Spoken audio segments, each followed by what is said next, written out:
예, 안녕하십니까. 소개받은 서강대학교 정치외교학과 하상영입니다. 오늘 제가 말씀드릴 내용은 앞에 네 분의 발표자께서 이제 발표하신 내용과는 조금 다릅니다. 이제 앞에 발표하신 분들께서는 주로 이제 거시적이고 구조적인 그리고 이제 제도에 관련된 이제 발표를 하셨다고 한다면 저는 좀 그 개인 차원 그리고 약간 이제 미시적인 차원에서의 정보를 활용을 해서 뭔가 그 플랫폼 사회가 이제 제도적인 문제뿐만 아니라 이제 개인 삶에도 그리고 개인의 인식에도 어떤 영향을 끼치고 있는지에 대한 좀 탐색적인 그 연구를 하기 위한 하나의 그 전초 작업을 한 내용을 발표를 해드리도록 하겠습니다. 그래서 플랫폼 사회 미래 인식이라는 이제 주제 보다는 부제인 그 인공지능을 한국 사람들이 어떻게 받아들이고 있는지에 대해서 살펴본다라고 이해를 하시면은 더 쉽겠습니다. 예, 그래서 플랫폼 사회는 이미 이제 앞에 발표에서도 나왔지만 뭐 정의를 내리고 그다음에 그 특징을 살펴본다면은 뭐 이제 데이터화, 상품화, 그다음에 선택과 큐레이션 이런 식으로 이제 나눠서 볼 수 있는데요. 이제 이 내용을 보면은 사실 이제 우리가 플랫폼 사회를 뭐 이제 시장 영역에서 그러니까 개인이 데이터를 생산하고 데이터를 소비하고 그리고 그 관련해서 그 데이터를 통해 가지고 상품을 소비하고 상품을 생산하는 쪽에 주로 이제 초점을 맞춰서 보고 있다라는 것을 확인할 수가 있습니다. 근데 사실 이제 개인은 살아가면서 뭐 이제 시장 영역에서 소비자 혹은 생산자의 역할도 하지만 이제 정치 영역에서의 이제 시민으로서의 활동도 역할도 하고 있기 때문에 그럼 설문조사 자료를 좀 통해서 우리가 정치적인 요인이 어떻게 정치와 상관없을 것 같은 그런 이제 플랫폼 사회의 삶과 제도에 영향을 줄 수 있는지에 대한 그 탐색을 좀 해볼 필요가 있다라는 게 이제 이 연구의 기본적인 배경이라고 보시면 되겠습니다. 이제 특히 이제 관심을 가지고 있는 거는 이제 플랫폼 사회가 가지고 있는 여러 가지 측면 중에서 이제 인공지능에 이제 관심을 갖고 연구를 진행을 했는데요. 뭐 요즘 이제 대학 같은 데에서도 이제 인공지능 관련된 학과 뭐 아니면은 이제 그 연합적인 뭐 프로그램 같은 거라든가 이제 그런 과정들이 많이 생기고 있는데 뭐 관계나 이제 기업에서도 역시 큰 관심을 가지고 있는 내용이라고 볼 수가 있습니다. 근데 이제 인공지능에 대한 연구 그다음에 관심은 상당히 다양하지만 그냥 일반인들이 인공지능에 대해서 이제 어떤 견해를 가지고 있는지에 대한 연구는 그렇게 많지 않기 때문에 이 요번에 이제 그 2021년 그 설문 자료를 만드는 그 과정에 그 인공지능에 대한 태도를 묻는 문항들을 좀 추가를 해서 그래서 온라인 조사이기도 하고 그다음에 사실 그 탐색적인 연구를 하기에는 응답자 숫자가 아주 크다고 볼 수는 없지만 이제 한 1,500명 정도 되는 응답자의 그 답변을 바탕으로 해서 어떻게 인공지능에 대해서 한국 사람들이 이해하고 있는지에 대해서 좀 살펴봤습니다. 크게 이제 네 가지 영역으로 살펴봤는데요. 첫 번째는 이제 인공지능에 대한 태도, 일반 태도를 봤고, 이제 두 번째로는 그 국가별 인공지능 발전 정도 인식에 대한 질문을 해서 그 정보를 좀 얻어냈습니다.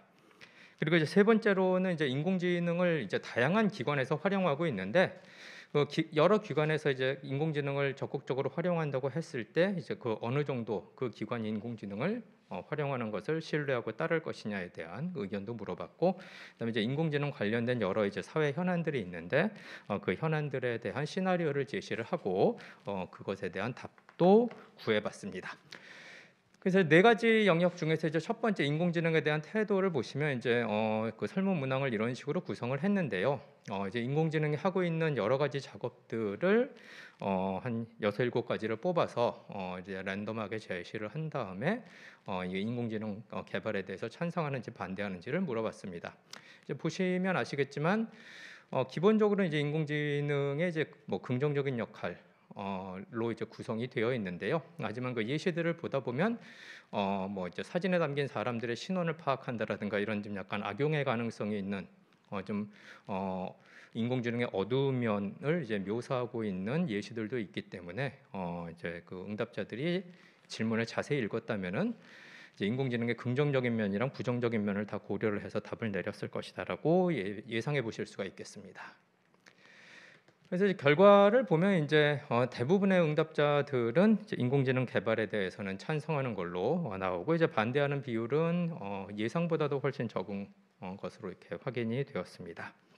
그래서 요걸 이제 한번 보시고, 두 번째는 이제 인공지능 발전 정도 인식인데 요거는 이제 주위에 있는 나라들, 그러니까 우리가 이제 주로 신경을 쓰고 있는 나라에 이제 미국, 중국, 일본, 그리고 이제 우리나라까지 포함을 해서 이제 네 가지 서로 다른 네 가지의 질문을 이제 나라만 바꿔서 이제 랜덤하게 이제 물어봤습니다. 그래서 인공지능 연구 개발 수준이 어느 정도라고 생각을 하냐, 그래서 세계 최상이라고 생각하냐, 평균 이상이냐, 평균이냐, 아니면 평균 이하라고 생각하냐라고 물어봤는데, 이제 흥미롭게도 우리가 흔히 논의하고 있는 그 주위 국가에 대한 편견이 인공지능 발전 정도 의식에도 반영이 되는 것을 확인할 수가 있습니다. 그래서 당연히 이제 다 예상하신 대로 이제 미국에 대한 평가가 제일 좋습니다. 예, 미국이 인공지능 발전 정도가 최상의 급이라라고 이제 대답한 응답자의 비율은 거의 47% 정도 되는데, 근데 의외로 이제 그 일본이랑 중국에 대한 평가가 박하고, 특히 이제 중국에 대한 평가가 박한데 이것은 현실을 반영하는 게 아닙니다. 아시다시피 예, 이제 중국이 인공지능 발전 정도가 최상이라고 답한 응답자는 5% 겨우 넘고요. 평균 이하라고 답한 응답자의 비율이 상대적으로 15% 이상으로 엄청 높은 것을 확인할 수가 있습니다. 자, 그 다음에 이제 기관 신뢰인데요. 이제 10개 이제 기관들을 랜덤하게 제시를 하고, 이 기관들이 인공지능을 공공의 이익을 위해서 개발을 한다라고 주장하는 경우에 그 기관 혹은 단체를 얼마나 신뢰할 수 있는지를 물어보았습니다. 그래서 일부는 이제 국가 권력기관이고, 일부는 이제 민간기관이고, 일부는 이제 국가기관이라기보다는 이제 행정 쪽에 가까운 기관들인데, 전체적인 응답의 패턴은 국가 권력기관이냐, 행정기관이냐, 혹은 이제 민간이냐에 따라서 약간 다르게 나오는 것을 확인할 수가 있습니다. 그래서 우선 이제 한 5개 정도 먼저 보시면, 국세청, 법원, 경찰, 검찰, 군대 이렇게 보시면은, 이제 경찰, 검찰, 군대가 이제 국가 권력기관이죠. 예, 여기서 이제 인공지능을 공공의 이익을 위해서 개발한다라고 주장을 했을 때 잘 못 믿겠다라는 식의 이제 응답이 좀 상대적으로 강한 편이고, 상대적으로 봤을 때 이제 국세청이라든가 법원에는 그 평가가 좀 관대한 편이라고 볼 수가 있겠습니다. 그래서 이어서 이제 대학, 정부, 대기업, 한국은행, 국정원 이렇게 이제 보시면은 이제 대학, 대기업, 한국은행 같이 이제 뭐 민간기관이라든가 혹은 이제 순전히 이제 순수하게 행정기관이라고 볼 수 있는 그런 기관들의 인공지능 개발에 대해서는 찬성도가 높은 반면, 신뢰도가 높은 반면, 상대적으로 이제 정부, 국정원은 좀 낮은 걸로 확인할 수가 있겠습니다. 그 이제 인공지능 관련 현안 인식을 좀 구체적으로 살펴보았는데요. 한 4가지 정도의 이슈를 제시를 했습니다. 이제 하나는 그러니까 신입사원 채용에 이제 인공지능이 사용되는 경우, 그다음에 이제 사생활 보호 혹은 이제 그 주로 그 보안 문제라든가 이제 이런 쪽에 관련돼서 인공지능이 사용되는 경우 2가지 정도가 있고요. 그 다음에 이제 나머지 2가지는 이제 인공지능이 자동화 무기 개발에 사용되는 경우, 그 다음에 이제 일자리 노동 시장에 이제 적극적으로 활용되는 경우, 이런 예들을 들어서 인공지능의 활용 가능성과 뭐 이제 부작용 인식에 대해서 살펴보았는데, 보시면은 뭐 인공지능 이제 관련 현안 인식에서 활용 가능성을 보시면은 이제 노동시장 뭐 이제 자동화 무기 쪽에는 이제 활용 가능성이 상대적으로 높다라고 보고, 의외로 이제 보안 치안 문제라든가 신입사원 채용은 상대적으로 봤을 때 활용 가능성이 그렇게 높지 않다. 뭐 이제 강도로 봤을 때 그렇다는 거고요. 응답 강도. 부작용 인식을 보면 이제 실업률 상승이랑 이제 사생활 침해 쪽에 좀 신경을 쓰고 있다. 이거 실업률 상승, 사생활 침해 가능성이 인공지능 개발을 통해서 나올 수 있을 것 같다라고 이제 상대적으로 더 신경을 쓰는 거로 확인할 수가 있습니다. 그래서 이제 이런 응답들의 이제 결정 요인이 무엇인지에 대해서 좀 탐색을 해보기 위해서 이제 회귀 분석을 좀 해봤는데요. 여기서 이제 고려한 요인들은, 그러니까 일반적으로 우리가 이제 생각해 볼 수 있는 인구 사회학적인 요인들, 그래서 성별, 소득 수준, 교육 수준, 거주 지역, 직업군, 그리고 이제 응답자의 세대 혹은 나이, 정치 이념 이렇게 이제 고려를 해봤는데, 지금 보고 계신 결과는 그 여러 이제 결정 요인들 중에서 세대와 정치 이념의 결과를 보고 계시다라고 보시면 되겠습니다.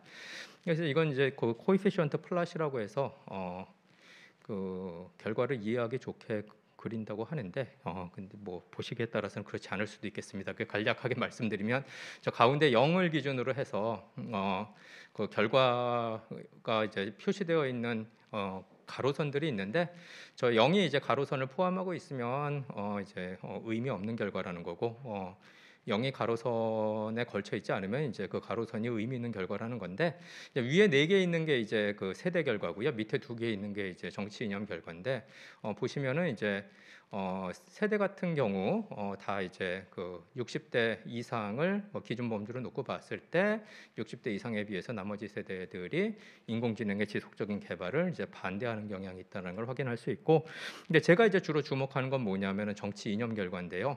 보시면 이제 보수적인 사람에 비해서 진보적인 사람들이 인공지능의 지속적인 개발을 찬성하고 있는 것으로 나옵니다. 근데 이제 저의 궁금증은 뭐냐면은 이게 만약에 정부가 소위 얘기해서 진보 정부가 아니라 보수 정부가 되었을 때도 똑같은 패턴이 나올 것이냐, 아닐 가능성이 높다라는 거죠. 그러니까 어떤 정부가 지금 정권을 잡고 있냐, 이 정부의 이념 성향이 무엇이냐에 따라서 개인의 이념 성향이 인공지능과 같이 사실은 이념 성향에 반영될 이유가 없고 필요도 없는 영역에도 영향을 줄 가능성이 있다라는 것을 살펴볼 수 있다라는 겁니다. 그래서 인공지능 발전 정도 인식 아까 이제 뭐 미국, 한국, 일본, 중국 보았는데 보시면 이제 일본 예만 하나 보시면은 일본의 경우 이제 보수적인 사람에 비해서 이제 진보적인 사람 혹은 이제 중도에 있는 사람들이 그러니까 일본의 인공지능 발전 정도가 다 평균 이하라고 이야기할 가능성이 높다라는 매우 이제 정치 성향이 뚜렷하고 편견이 뚜렷한 그런 결과를 우리가 확인해 볼 수가 있겠습니다. 그리고 뭐 기관 신뢰 같은 경우도 이제 비슷한 패턴이 나타나는데 요 이제 10개의 결과 중에서 밑에 줄에 왼쪽에서부터 네 번째, 오른쪽에서부터 두 번째 이제 정부에 대한 신뢰 결과가 있는데 그거를 보셔도 이제 진보 성향의 사람들은 보수 성향의 사람에 비해서 정부가 인공지능을 공공의 이익을 위해서 개발하는 것을 적극적으로 찬성하고 있다라는 것을 확인할 수 있는데 이것도 역시 이제 정치 성향이 의견에 반영된 결과라고 볼 수 있겠습니다. 그래서 인공지능 관련 현안 인식 그리고 그 부작용 인식에 관련돼서도 이제 나름 비슷한 결과들을 우리가 확인해 볼 수가 있는데요. 큰 패턴은 유사하기 때문에 자세한 말씀은 안 드리고 넘어가도록 하겠습니다. 그래서 좀 얻어야 되는 교훈들이 무엇인지를 좀 간략한 분석을 통해서 얻은 발견을 바탕으로 좀 이야기를 드리자면 이제 발견한 내용들은 뭐 이제 인공지능의 지속적인 개발을 찬성하고 있고 상대적으로 이제 한국의 인공지능 발전 정도를 높게 평가하고 있고 그다음에 현실과 달리 중국에 대한 평가가 매우 박하다라는 것. 그다음에 이제 국가기관의 인공지능 사용에는 경계심을 가지고 있지만 뭐 행정기관이라든가 민간기관의 인공지능 사용에는 관대한 편이다. 그리고 인공지능 부작용에 대한 인지도도 뭐 우리가 이제 예상하고 있는 바랑 큰 차이 없는 결과가 나옵니다. 근데 이제 연구 대상을 사실 어느 정도 이제 봤는데 이제 결국 이유를 찾아야 되는 부분인데요. 이제 하나는 왜 다른 사회 인구학적 요인들, 뭐 성별이라든가 거주 지역이라든가 혹은 직업군에 비해서 세대가 더 의미 있는 결과를 보이는지에 대한 고찰이 좀 더 필요하고 이제 더 중요한 내용은 아마도 사람들이 가지고 있는 보수 성향이랑 진보 성향이 왜 도대체 인공지능에 대한 태도에도 영향을 미치고 있는지, 그 이유는 무엇인지, 그리고 그것이 미치는 그 정책적인 함의 혹은 시사점은 무엇인지에 대한 검토가 좀 필요하다라고 볼 수 있겠습니다. 그리고 아마 짧은 시간에는 안 되겠지만 우리나라 지금 우리가 이 조사를 한 비슷한 내용을 이제 미국 혹은 이제 호주 같은 데에서도 설문조사를 진행을 하고 있는데 이제 가능하다면은 이제 그 국가 간 비교를 통해서 어떤 차이가 나타나고 어떤 공통점이 있는지도 찾아볼 필요가 있지 않겠나 이렇게 생각을 해봅니다. 이상으로 발표를 마치겠습니다. 고맙습니다.